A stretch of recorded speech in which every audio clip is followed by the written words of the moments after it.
So, Chris, thank you so much for being on the show today. Introduce yourself to everybody. I am Chris Parker. I am the founder of whatismyipaddress.com. And depending on how old your audience is, that might be before they were born. If they're just, my website pre-exists people that are just getting out of college, which really dates Oh, myself and makes me feel old suddenly. mm-hmm. I am the host of the Easy Prey podcast, where we talk about scam and fraud and people who try to manipulate us and take advantage of us and cybersecurity stuff. And then I've recently published a book called Privacy Crisis, where we talk about kind of that groundwork every day beginning. How do you get yourself started thinking about privacy? Before we get started about the privacy stuff, which is what I Mm-hmm. really want to talk to you about, I see I see web addresses all the time that people go to, and I'm like, that was such a smart idea that somebody had at that point in time, and you're actually one of those people who came up with just an amazing idea for a website. You want to know what your IP address is, and it's just really simple, I Yeah. assume, that just kind of tells you what it is, and here you are. Yeah, it was exactly that. Back in the days that pre-exist Google, it was Alta Vista and Lycos, I think, at the time. Uh, Yeah. it was an answer to a problem that we were having at work, that we needed the public IP address of our internet connection, and we couldn't figure it out from inside the router. And so that was my solution, to go home and spin up a Windows NT server box at home. And there you go. Rest is history. Very Yes, it cool. is. All right. So you and I both know that like our personal data is a currency. But for people Yes. who don't understand what that means, give them an explanation.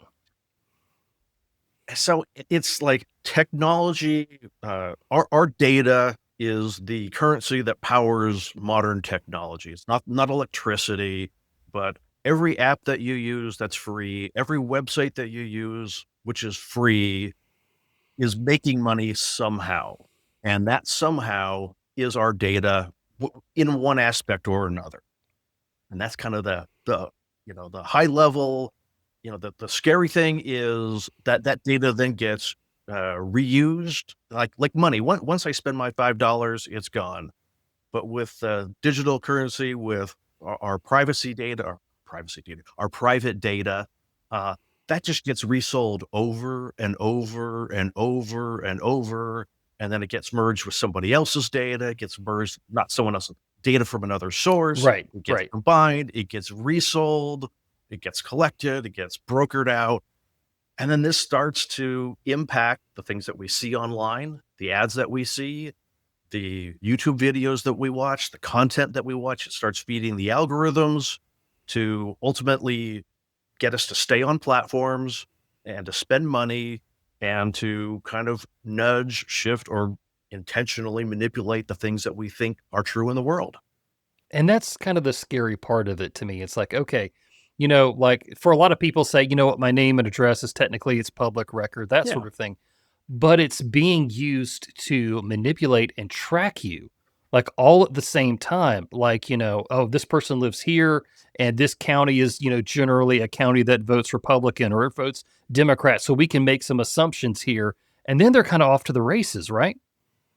It's once you know a zip code, it's very easy to look at voting preferences within that zip code. Okay, so now we know that Chris lives in a Republican community.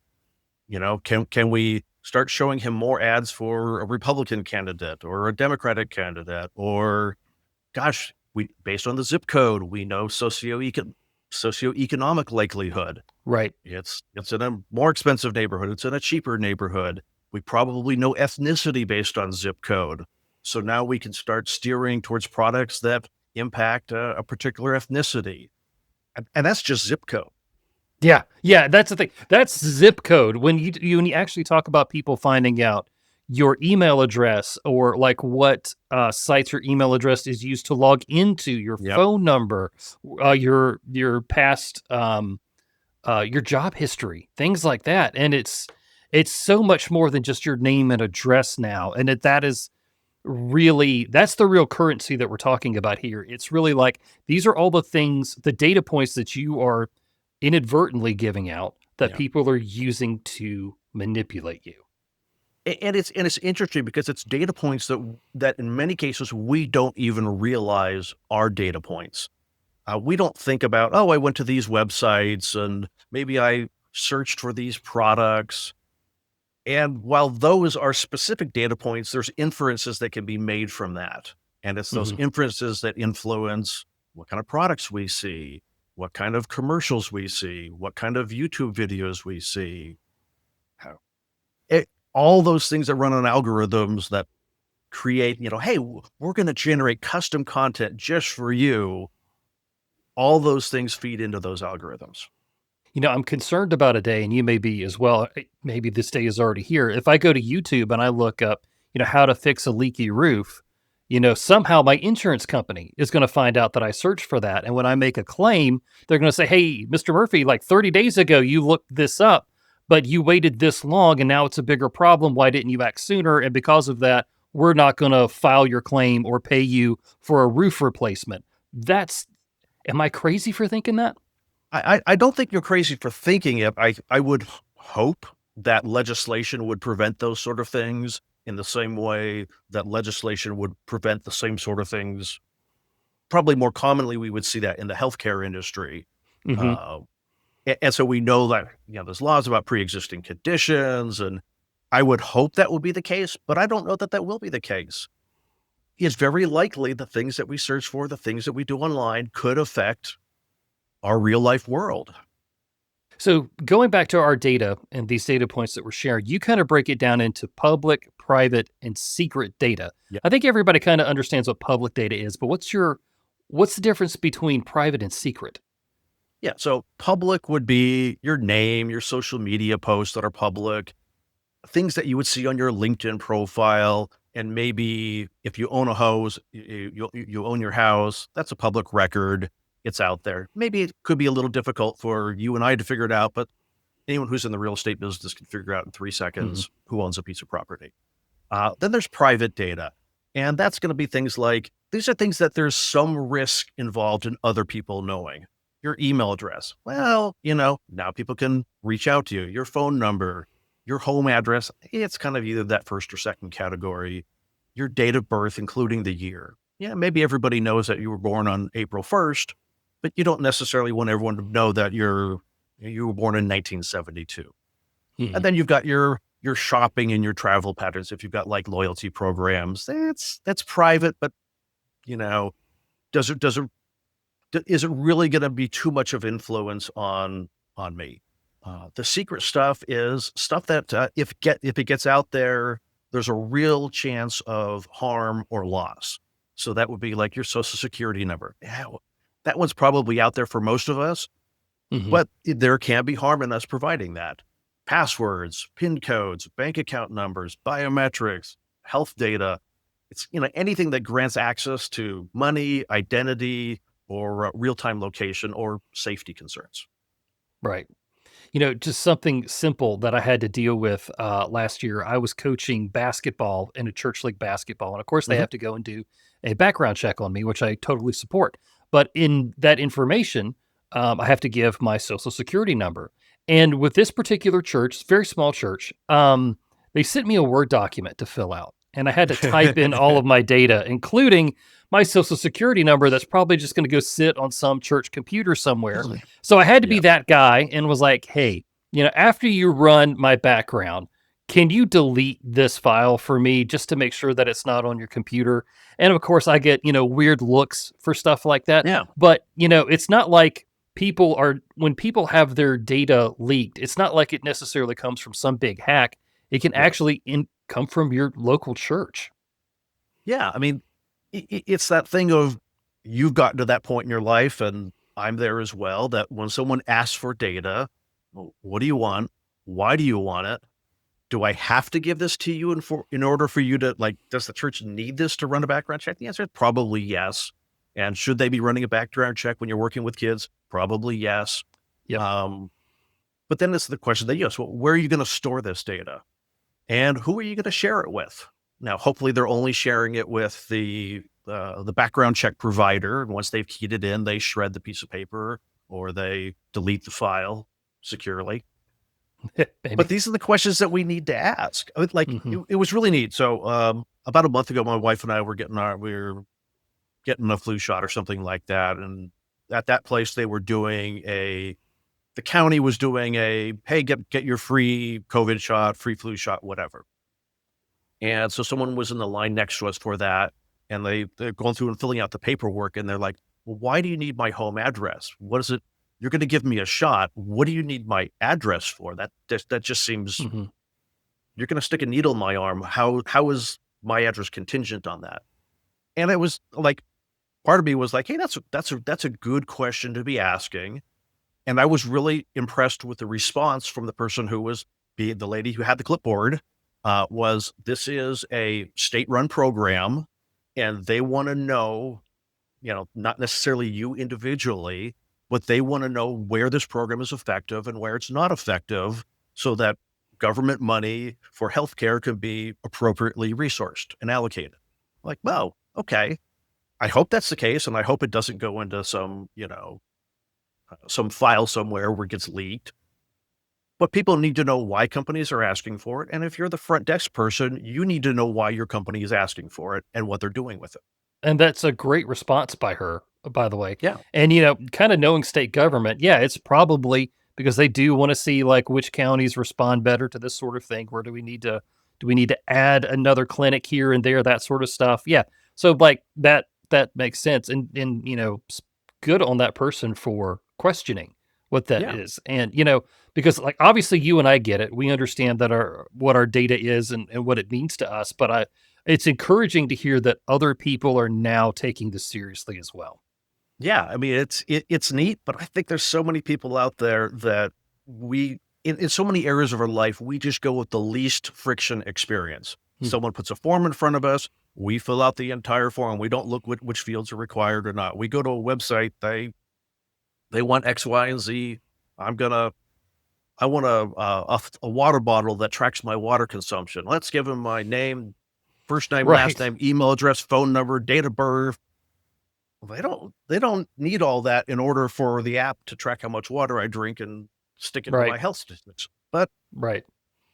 they collect it anyway. Yeah, and people are just willing to just kind of hand it over. So kind of in that same vein, and this is a big question, I understand it. How can I better manage my online data privacy? So it's asking those questions. First of all, when you go to websites and you do things, do there's some advantage that if you're doing e-commerce that you're using the guest checkout as opposed to creating an account. And there's it's I don't know that it's a huge difference, but if you don't plan on shopping there again, you don't need another username and another password that might get dumped in a data breach. I think it comes down to, the starting process is using, heck, I'm not a huge fan of everybody using Chrome, but if you're going to use it in incognito mode. Limit what gets spilled at any time. If you're going on YouTube to watch videos, don't do it while you're logged into your YouTube account because Hmm. now they're associating that with you. Your watch behavior gets associated with your email address. Your email address follows you around with your Google account. So you're limiting that stuff. It's going through that process of how do I uh, compartmentalize or reduce what gets broadcast out there. If you want to be a little more advanced, use a Brave browser. Hmm. And again, so these things are going to leak less. You're going to be less likely to be fingerprinted and tracked from site to site. It's not a guarantee by any means. And there's still your IP address. If you're at home and your IP address doesn't change, it still is linking back to part of that data fingerprint. So, do you want to use a VPN? Maybe you do. Maybe you don't. Do you trust the VPN company more than you trust your internet service provider? Or do you want to have that disparate data source? So it's all that your level of comfortability and how much friction you're willing to add to your experience. You know, Turn on Right. an ad blocker, disable JavaScript. Well, if you disable JavaScript, half the websites you go to are going to break. Now you got to turn it back on due to that. Hmm. So you've got to figure out your tolerance for that friction. But it's the same thing that I would say for like two-factor authentication. Hmm. Um, we all know that, okay, You at some point your password's going to get compromised, and so that two-factor authentication is going to be that extra step to make sure that it really is you and not that it really is more likely to be you as opposed to some hacker. SMS, not a real secure, great methodology, but it's 1,000 times better than nothing. Right. Right. But, I don't know that I want to be carrying a YubiKey around with me everywhere. And, Hmm. oh, I'm going to log in I got to plug it into my phone, got to plug it into my desktop, got to plug it into my laptop. There's a certain level of what level of friction can you tolerate? Your level of friction might be higher than mine, but it's when we have no friction that we need to be careful. So something is definitely better than nothing. And you talk about having the UB key thing, and that would be, I mean, kind of difficult for the average person Yeah. to keep up with. Well, yeah, it's a good solution for sure. If you're going to leave it at home, or then you're just going to be like, well, I don't have it with me. I'm just going to change my account so I don't need it anymore. Yeah. Then you haven't really done yourself any favors. Yeah. But you might be the sort of person who, you are well known in the cryptocurrency community and you've got $1 billion of crypto. You better take more, like, you have more to lose. Not, mind you, if I lose everything I own, it's just as destructive as if you lose everything that you Sure. own. But the higher the risk, the more likely that you're going to be specifically targeted, the more you need to do to protect your privacy. I mean, think, how many movie stars actually live by that their stage name is actually their real name. Right. You know, you don't, there's ultimately, we usually figure out what homes they own, but if you do a public record search, their home is not under their name. It's owned by a company, which is a shell Yeah. company Yeah. incorporated in a state that doesn't disclose the owners. There's all these things that you could do. Look, you can use a PO box. It's way safer than using your home address. Hmm. And there's the advantages. If you move locally, you can keep the same PO box number. There are organizations that will think of it as an advanced PO box. They will just ship to you everything that comes in anywhere in the world. And so you have one address that you can use for the rest of your life, and you've never physically been there and you never will Hmm. physically be there. Right. That's kind of a neat thing, but are you willing for that friction to, when someone sends me a package, it's going to get delayed an extra week or a month, or that bill that needs to be paid within 2 weeks doesn't get to you until after you were supposed to pay it. So there's Yeah. risks associated with any sort of mechanism to protect our privacy. Like, I know the state of Texas will allow you to have a virtual business there, and they also have virtual mailboxes out of Texas. And that was something that I was looking at for a while, trying to do. But I felt like, again, kind of like what we talked about, that was just a little bit too far for me to go Yeah. at that point in time. But it's cool to know that that kind of option is out there for you if that's something that you really do want. Yeah, and that's a cool thing about privacy. It's a sliding scale. It's not a binary all or nothing thing. Because if you look at, I had the good fortune to be able to interview John McAfee before he passed away, Wow. and Okay. he was both absolutely relentless about privacy, but also willing to be interviewed by anyone, anywhere. Now, yeah, he was doing it from his, Faraday cage bunker Right. somewhere, bouncing through 8 VPNs or proxies, whatever setup he had. Um, but one of the things, like, when I asked him about it, like, what have you found is the unexpected cost of privacy that you've experienced? His thing was, well, I have to lie to my friends and family. Mm. Because for him, the privacy of where he is located at that specific date and time, he was on the run from the government. So if he told a family member, "Oh yeah, I'm in Paris," and they let it slip, or someone hears that conversation, then he's at risk. So it's, when he was in Paris, I'm in Madrid.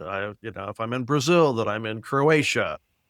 So he had this pattern of just having to lie about what was going on in his life, where he was, to the people he loved and the Yeah. people who loved him.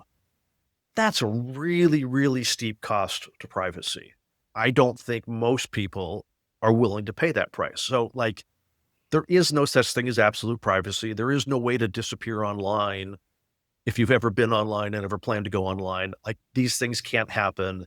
And the cost to them is more than probably anyone is really willing to bear.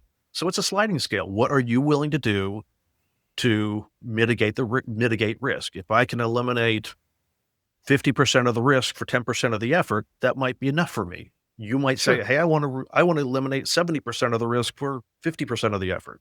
That might be good for you. So it's not like Chris has said this is the only way to do it. Yeah. Yeah. It's up to you. And I appreciate that response a lot because, some people would say, oh, you must do A, B, and C, and this is the only way. But yeah, you really just, what is it that works for you, your life, your family? Same way that I, talk to people about home security.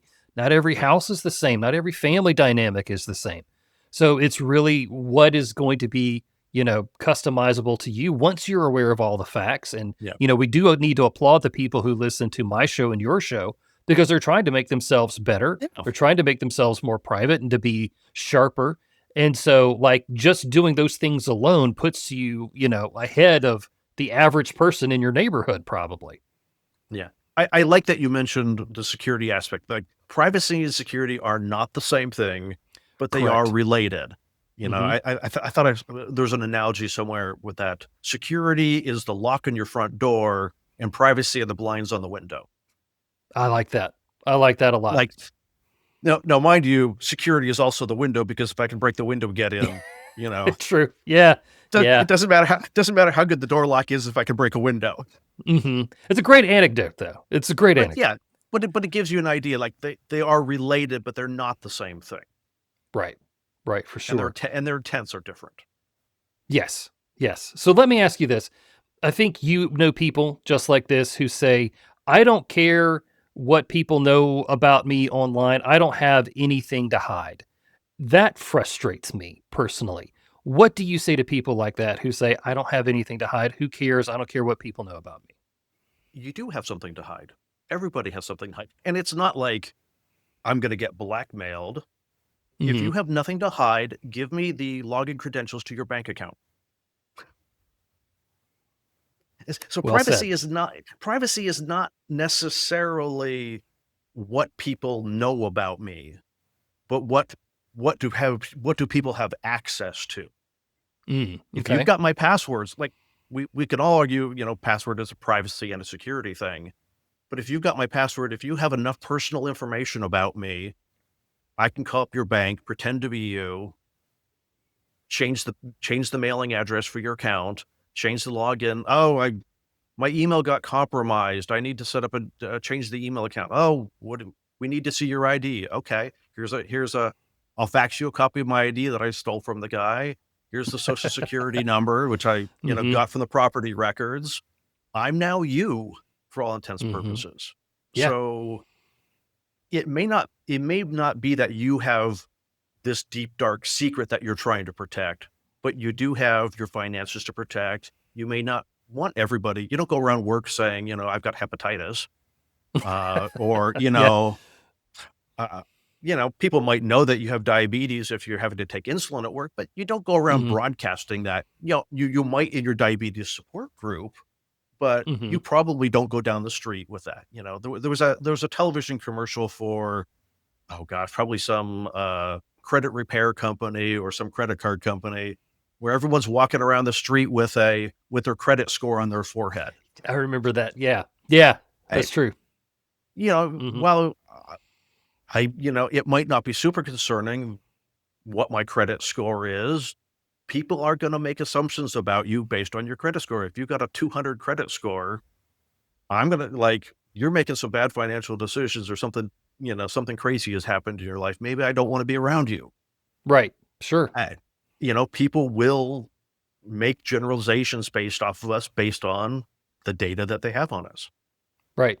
It kind of goes back to our conversation a little while ago about, all those data points and how are they going to be used not only by a company, but just by Yeah. somebody in your office and what they're going to think about you.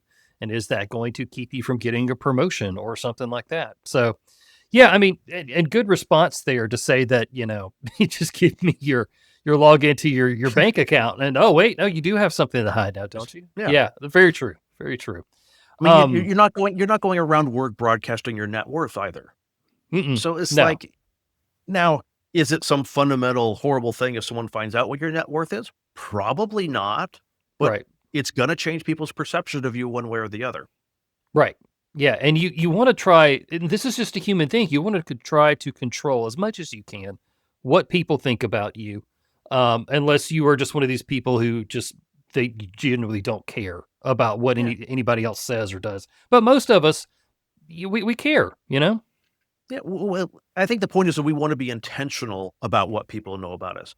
I'm sharing this information with you because I wanna be a better friend. I wanna be more Hmm. known by Hmm. you. I wanna deepen our friendship, or I want help, or I can offer help, as opposed to, I'm just gonna broadcast everything about my life Right. Right. with no intent and no value and no purpose behind it. True. Very true. So let's switch gears a little bit. I'm curious to get your take on this.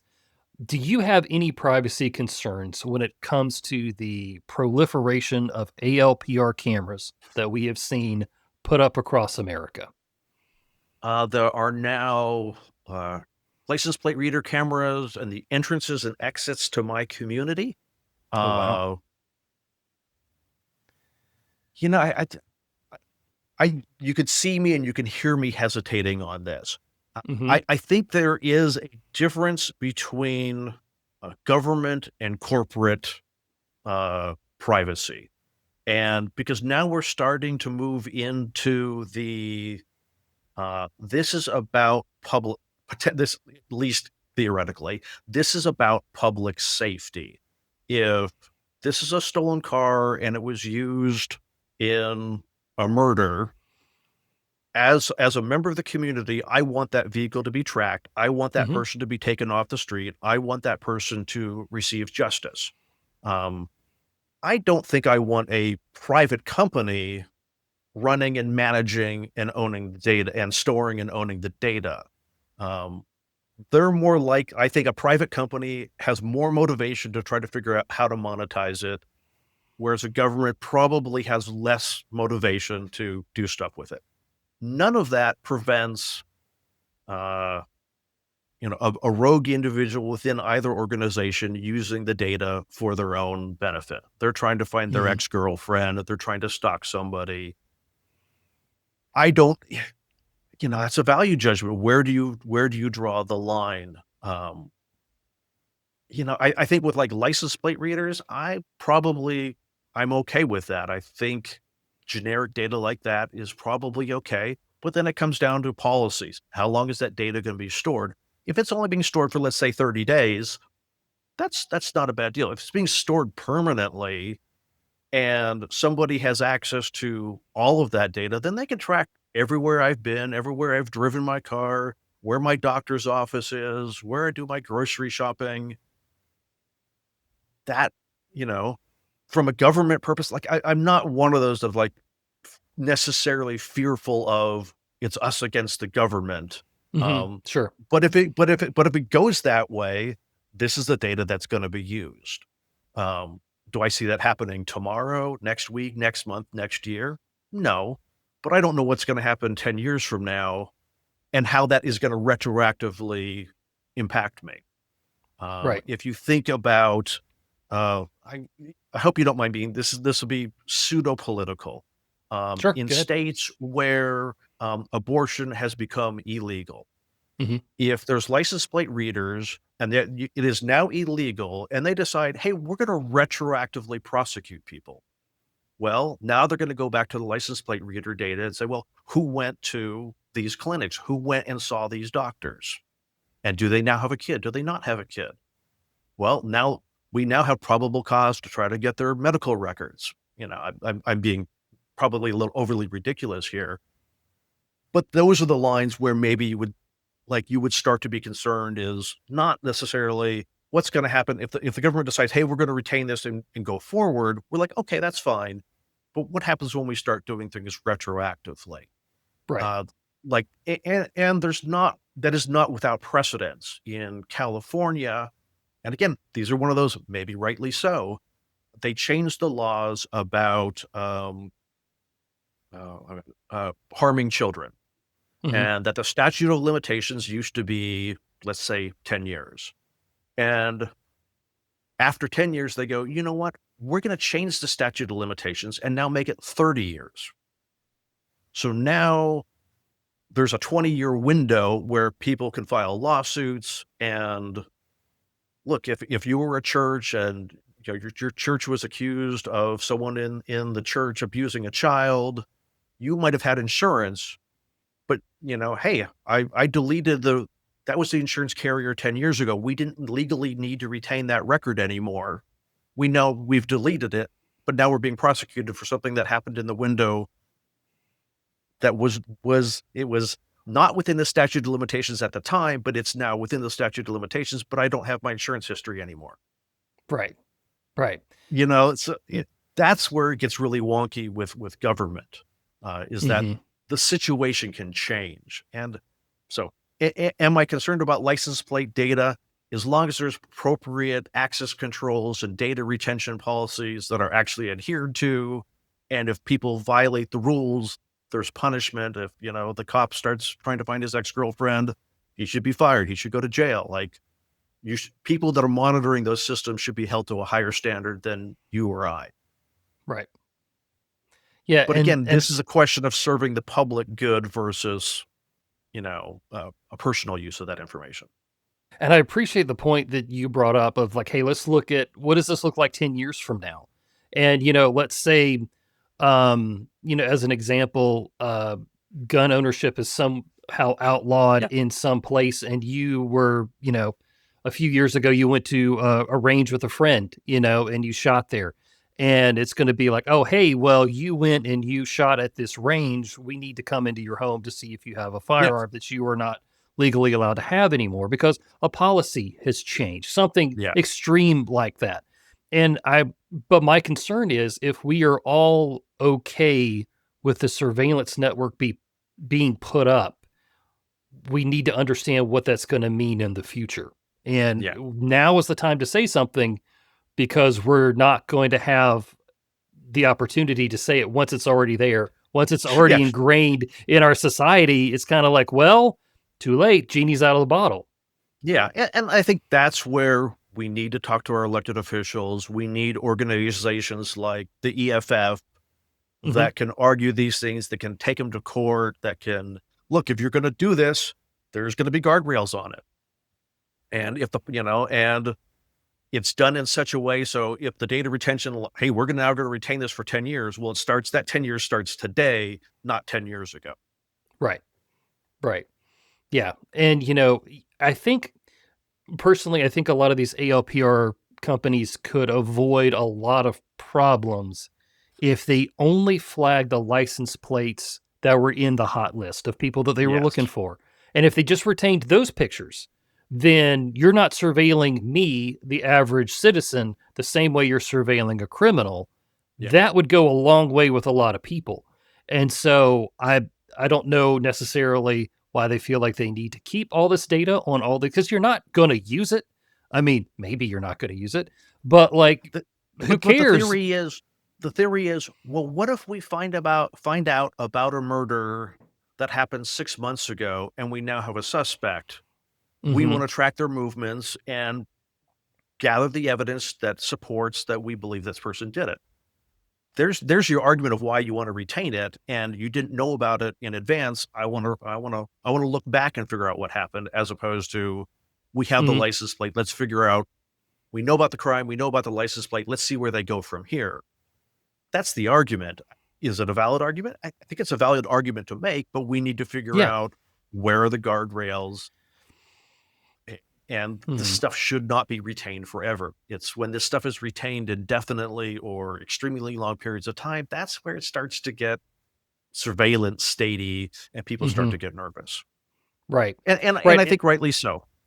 And the flip side of this is when I first started talking about this on my show, I got a lot of, comments from police officers who were saying, this is making our jobs easier. We're Yeah. finding people. And like, that's cool. Like, I understand because police don't get the latest in technology. They're always, behind the criminals in technology. So here's a great tool for them to use. And I understand and I appreciate that.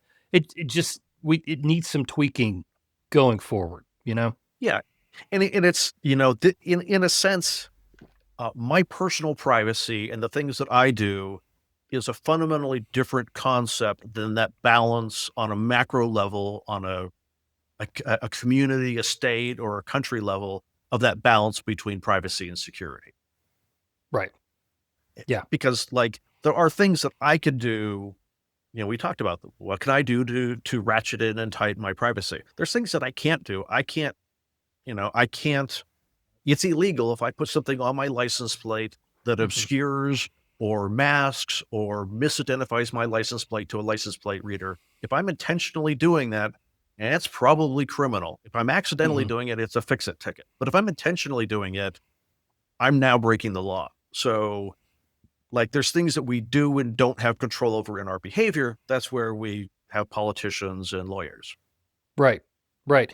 And to kind of piggyback on what you said, like the license plate that is on your car is not your property. It still belongs No, to the it's not. government. A lot of people forget that. Yeah. Yep. But yeah, and I hate to say it, um, I've talked to Greg Williams and Brian Marin over at Arcadia Cognerati, and they talk about how lawsuits are how policy gets changed. And as Yeah. much as like in the United States, we're all tired of lawsuits and things like that, it's those people like the EFF and people standing up for individual rights who are going to help get this sort of thing pushed forward. And while that's kind of like, oh man, who needs another lawsuit? Who Yeah. needs that? But today in 2025, that's how these things get changed. Yeah. And if something is wrong and the guardrails aren't in place, we need to fight to have those guardrails in place. That's very reasonable. But to suspect that to have this perception of uh, we want absolute privacy, I just whether it's online and particularly if it's offline, I just don't think that's a reality. I don't know that it exists anywhere in the world. It's Hmm. everybody wants it, but I don't think that exists anywhere in the world. And if it does, then security is probably a nightmare. And but it's funny, like, Chris, you and I were joking before we started. Like, we remember pagers and all this sort of stuff. We used to have privacy, and Yeah, I miss it. It's simply because like the technology didn't exist and people didn't see the marketing aspect of it back in the 90s or yeah, whatever. But yeah, like I miss being able to go online, look up a sports score, a weather forecast, and nobody else knew, you know? yeah. And but that is the way of the world has changed. And the tricky thing is what bugs you and me is going to be different than what bugs a 22-year-old currently. True. Like Very true. their position may be, I'm perfectly fine with a higher level of surveillance than you are because I'm more sensitive to this other issue, which I think to me is a higher priority than you feeling about your secure your privacy. Yeah, and that's true. Very true.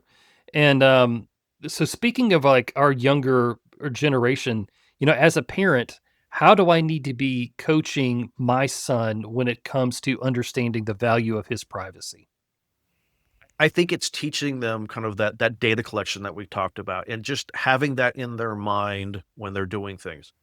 What am I providing? What am I, if I'm on social media, let's talk about social media first. What Sure. am I posting? Why am I posting it? What do I expect to get out of it? Like, what am I getting in exchange for posting this? Um, and what potential inadvertent data could I be leaking about myself? People, if you're posting a picture with the cross streets in the back on a sign in the background, Hmm. you've now just given someone your location. Now, mind you, OSINT people, you you you take a picture in front of a park, they know exactly where you're Yeah. sitting. Yeah. Um, but that's we're not talking about that sort of thing. It's the inadvertence. I think it's more of an issue of what are the inadvertent things that our kids are sharing about themselves. What risks does this expose me to? Any 16-year-old, trying to explain risk to them is problematic. Because Sure. to them, it's not a risk. I don't care because they're 16. We were 16. We did stupid things.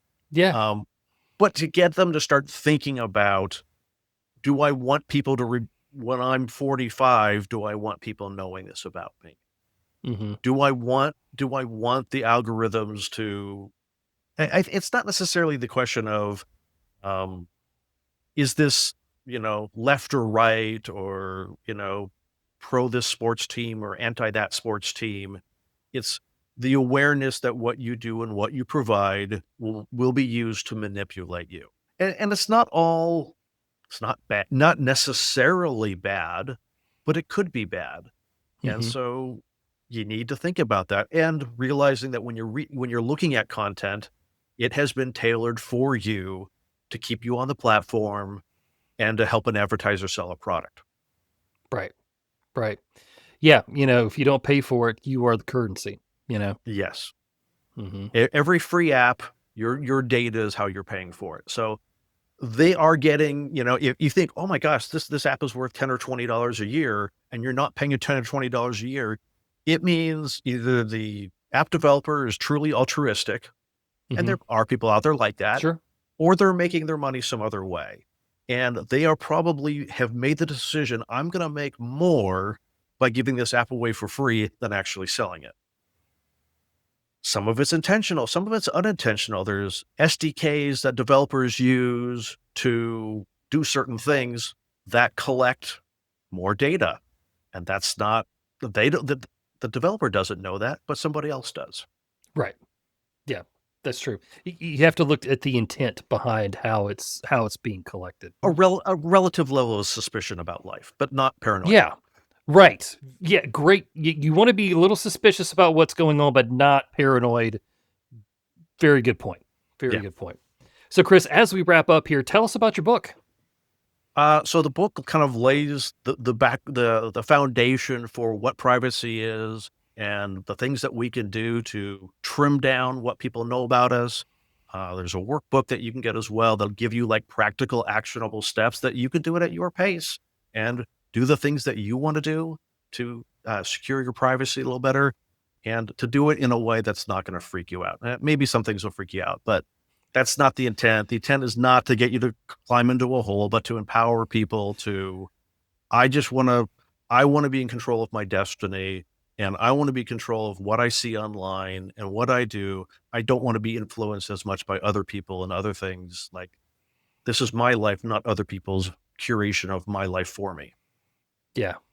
Very true. And I'm excited about your book. This is definitely something that very clearly I am interested in. But where can people find out more about you online? To find out more about me, they can go to cgparker.com. And they can also go to the book's website, privacycrisis.com. Sure. And tell folks about your podcast real quick. I'm the host of the Easy Prey podcast, and I interview people about scams, fraud, ways that people try to manipulate us. Maybe a little bit of advertising in there. Not me advertising products, but how we're manipulated by advertising. Hmm. Uh, Lots of cybersecurity stuff, just because of security background. Some really interesting interviews, and some are flops, like like we all have. Um, but most of them are really, like, it's not every interview is going to hit everybody, but I Oh, I think understand that. it just creates awareness of how people are trying to take advantage of us, what we need to watch out for, and unfortunately, it's not not the red flags that it used to be. It's not not the super simple. Hey, if there's tons of emotion and tons of urgency, or if there's not a lot of emotion, or there's not a lot of urgency, then it's not a scam. Scammers are getting better. It teaches us to have that relative level of suspicion when we have unexpected things happen. But we Yeah. are all vulnerable. Nobody is immune. I think almost every one of my guests, we have talked about how they have become a victim of scam, fraud, or a cybersecurity incident. It's probably around 90%, and the 10% are like, man, it was really close. Like, I was True. one click away from, turning over Hmm. my Amazon account password, or one step away from letting someone into my bank account.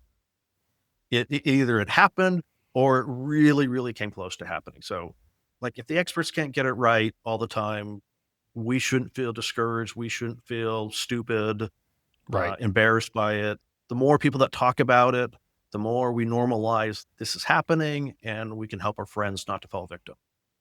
Absolutely, man. Chris, thank you so much for your time today. And I look forward to listening to more episodes of your podcast. Thank you very much. I appreciate your time today.